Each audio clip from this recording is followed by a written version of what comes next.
요셉의 형제들이 그들의 아버지가 죽었음을 보고 말하되 요셉이 혹시 우리를 미워하여 우리가 그에게 행한 모든 악을 다 갚지는 아니할까 하고 요셉에게 말을 전하여 이르되 당신의 아버지가 돌아가시기 전에 명령하여 이르기를 너희는 이같이 요셉에게 이르라 내 형들이 내게 악을 행하였을지라도 이제 바라건대 그들의 허물과 죄를 용서하라 하였나니 당신 아버지의 하나님의 종들인 우리 죄를 이제 용서하소서 하매 요셉이 그들이 그에게 하는 말을 들을 때 울었더라. 그의 형들이 또 친히 와서 요셉의 앞에 엎드려 이르되 우리는 당신의 종들이니이다. 요셉이 그들에게 이르되 두려워하지 마소서 내가 하나님을 대신하리이까 당신들은 나를 해하려 하였으나 하나님은 그것을 선으로 바꾸사 오늘과 같이 많은 백성의 생명을 구원하게 하시려 하셨나니 당신들은 두려워하지 마소서 내가 당신들과 당신들의 자녀를 기르리이다 하고 그들을 간곡한 말로 위로하였더라.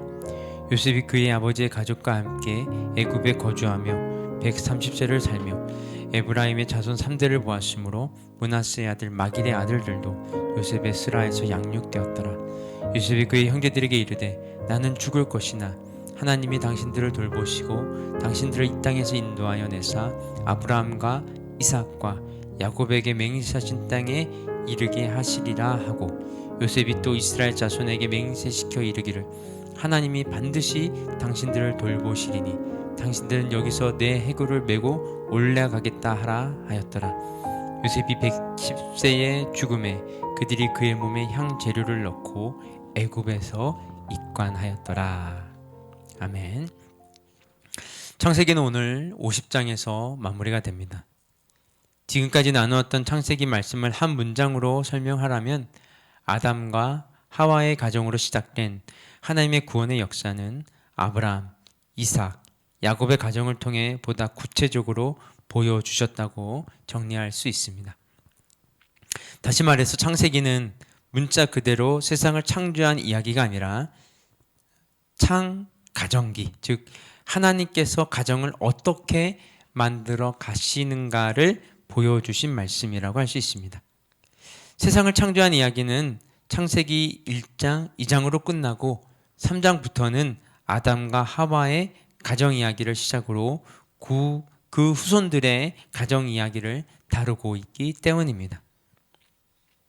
아담과 하와의 가정 이야기로 시작된 창세기는 야곱의 가정 이야기로 마무리되고 있습니다. 창세기 3장에서 아담과 하와의 가정이 선악과를 따먹어 범죄함으로 깨어졌다면 창세기를 마무리하는 오늘 본문의 말씀은 깨진 가정이 어떻게 회복되는지를 보여주고 있습니다. 20절 보시면요. 당신들은 나를 해하려 하였으나 하나님은 그것을 선으로 바꾸사 오늘과 같이 많은 백성의 생명을 구원하게 하시려 하셨나니. 여러분, 야곱에게는 12명의 아들이 있었습니다. 그런데 가지 남은 나무, 많은 나무, 바람 잘 날 없다고 야곱 자신이 스스로 고백한 것처럼 자식들 때문에 야곱의 인생은 험악한 세월을 살았다고 해도 과언이 아니었습니다. 하지만 야곱의 험악한 인생이 형들의 시기와 질투로 인해 노예로 팔려 십수년을 고생한 요셉에 의해 평탄한 인생으로 바뀌었습니다.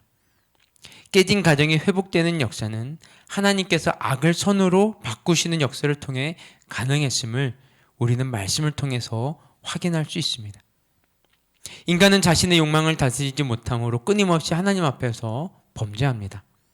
그러나 하나님은 그것을 선으로 바꾸셔서 온 인류를 구원하셨습니다. 우리는 미련하고 연약하고 끊임없이 범죄하고 넘어지지만 하나님께서는 우리를 사랑하시기에 우리의 미련함을 지혜롭게 하시며 우리의 연약함을 강하게 하시고 우리의 범죄한 영혼을 예수 그리스도의 보혈의 은혜로 죄사함을 얻게 해주셨습니다. 이 놀라운 은혜는 결코 짧지 않은 하나님의 능력의 손 안에서 시작되었습니다. 오늘 본문 15절에서 21절까지는 요셉과 그의 형제 간의 화목한 이야기를 22절, 26절까지는 요셉의 유언과 죽음에 관한 내용을 기록하고 있습니다. 17절 보시면요. 너희는 이같이 요셉에게 이르라.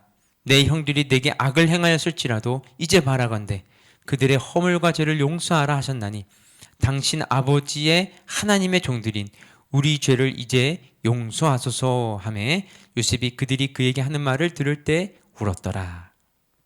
장례를 모두 마치고 애굽으로 돌아왔을 때 요셉의 형들은 과거에 저지른 자신의 죄로 인한 보복이 두려워 요셉에게 아버지 야곱이 살아있을 때의 한 말을 기억해달라고 간청합니다. 요셉의 형들은 자신들이 저지른 과거의 죄에서 아직도 자유롭지 못합니다. 요셉 때문에 애굽의 고센 땅으로 옮겨 17년이란 세월이 흘렀는데도 말입니다. 그렇다면 지난 17년 동안 요셉의 형들은 이전보다 더 좋은 환경에서 물질적 풍요를 누렸음에도 불구하고 여전히 자신들이 지은 죄 때문에 불안과 걱정, 염려와 근심 속에서 살아온 것입니다. 옛말에 때린 놈은 다리를 못 뻗고 자도 맞은 놈은 다리를 뻗고 잔다는 속담이 있습니다. 죄를 지으면 마음이 불안해서 잠도 편히 못 잔다는 말입니다. 허나 이 말도 말 그대로 옛말이 되어버린 지 오래입니다. 오히려 때린 놈이 자기 목소리를 높이고 죄책감은커녕 자신을 변호하는 세상이 되어버렸습니다. 심지어는 범죄자들의 인권을 운운하면서 피해자와 그 가족들의 삶을 두 번 죽이는 일조차 벌어지는 세상입니다. 술에 취해 제정신이 아니었다. 이 한마디면 아무리 흉악한 죄를 저질렀더라도 가볍게 처벌하고 있습니다. 참으로 흉흉하고 각박한 세상이 아닐 수 없습니다. 그에 비해 요셉의 형들은 자신들이 지은 죄에 대한 대가를 17년 동안 톡톡히 치르며 살았습니다. 요셉은 형들이 자신에게 저지른 범죄의 대가를 자신이 갚으려 하지 않고 하나님의 손에 맡겼습니다. 하나님을 대신하여 처벌하지 않는 것은 악을 손으로 바꾸사 많은 백성들의 생명을 구원하시려는 하나님의 섭리를 깨달았기 때문입니다. 때때로 우리들에게 일어나는 크고 작은 일들로 인해 또는 이해할 수 없는 사건들로 인해 치밀어 오르는 분노를 어찌할 수 없을 때가 있습니다. 그때 무엇이 내 감정을 다스려 줄 수 있겠습니까? 그것은 반드시 심판하시는 하나님께서 이 역사를 주관하고 계신다는 사실, 공평과 정의의 하나님께서 모든 것을 판단하신다는 사실을 믿는 것입니다. 이 믿음이 모든 것을 하나님의 손에 맡기며 살 수 있도록 우리를 진리의 길로 이끌어 주십니다. 요셉은 110세를 살고 이 세상을 떠납니다. 유언으로 남긴 요셉의 말은 언젠가 하나님께서 약속하신 땅으로 나아갈 때 자신의 해골을 메고 올라가는 것이었습니다. 요셉은 애굽이 자신의 부귀영화를 보장해 준 땅이었지만 자신의 시신이 애굽이 아닌 가나안 땅에 묻히기를 원했습니다.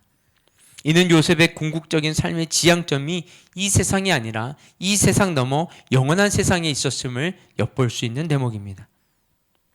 가정을 세우신 하나님의 섭리는 요셉처럼 영원한 약속의 땅을 지향하는 삶으로 살아가는 이들을 통해 아름답게 결실되는 것이죠.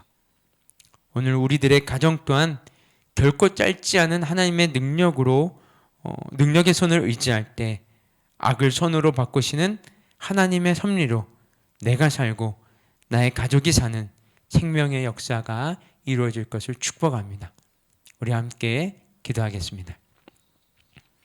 하나님, 악을 손으로 바꾸시는 하나님의 섭리를 믿음으로 결코 짧지 않은 하나님의 능력을 매 순간 경험하는 우리 모두가 되게 하여 주시옵소서. 요셉 한 사람으로 인해 개인이 살고 가정이 살고 민족이 살아나는 역사를 보았습니다. 나 한 사람이 진리 안에 바로 설 때 무너진 가정이 회복되는 은총을 누리며 살아가는 복의 통로, 은총의 도구가 되게 하여 주시옵소서. 이 모든 말씀 예수 그리스도의 이름으로 기도드렸습니다. 아멘. 우리 계속해서 개인 기도 제목 가지고 기도하며 나아가도록 하겠습니다.